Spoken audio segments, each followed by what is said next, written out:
Oh, hi there.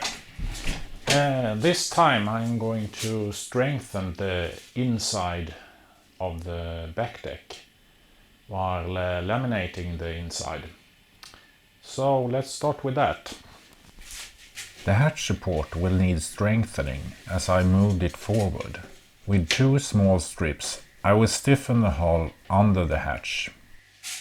I smoothen the edge of the strips to better support the bend in the glass and fit them where the most load will appear from pressing down the hatch. I want a smooth joining towards the rest of the hull as well. This is to minimize unnecessary epoxy fillets. In the back end I will add a lifting handle.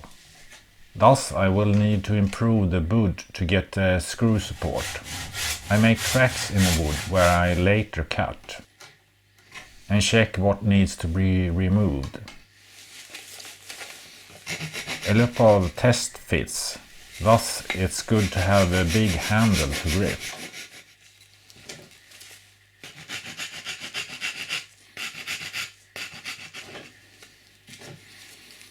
When I remove the right parts, there are still some unnecessary wide gaps.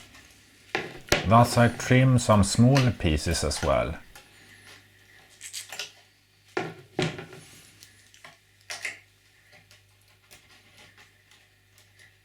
When all seems to fit, I cut off the no longer needed handle.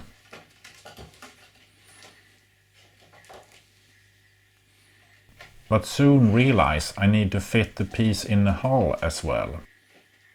After removing some material on the downside, that is upside here, I'm ready to lay out the glass I need for the inside.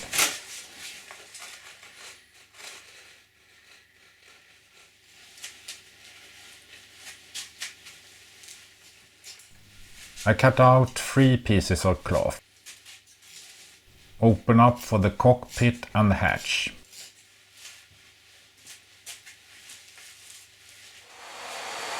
After heating the garage to about 25 degrees, I start laminating.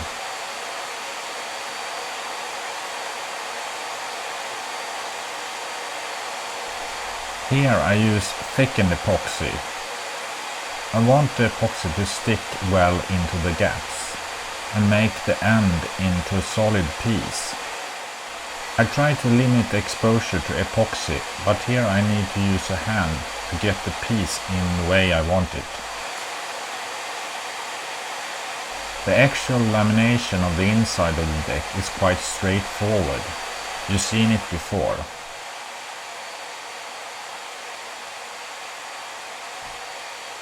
Here on the inside, thickened epoxy is alright to use.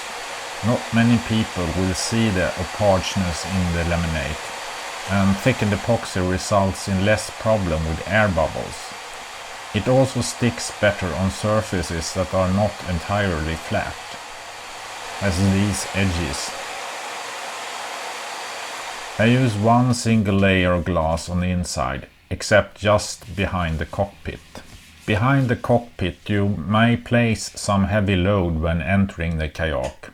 In the front I will later add a joining piece to the front part of the Kayak. That piece will strengthen and stiffen the joining more than one extra layer of glass will do. When removing bubbles I work in one direction, soft strokes with an empty pencil.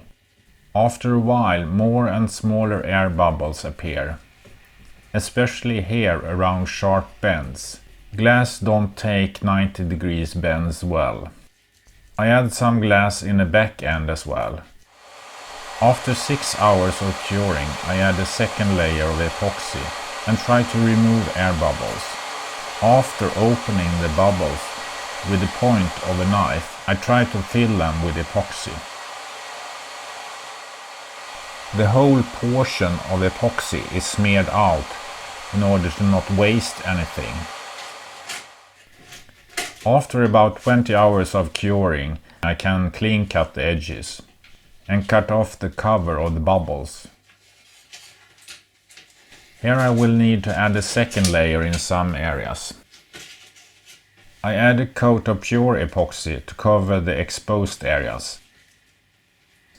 Then I add a second coat of thickened epoxy. This will cover the exposed areas and no glass is needed for these small areas. If you cut away bubbles in larger areas, it might be a good idea to put some glass on top of it. That's all for this time. Thank you for watching.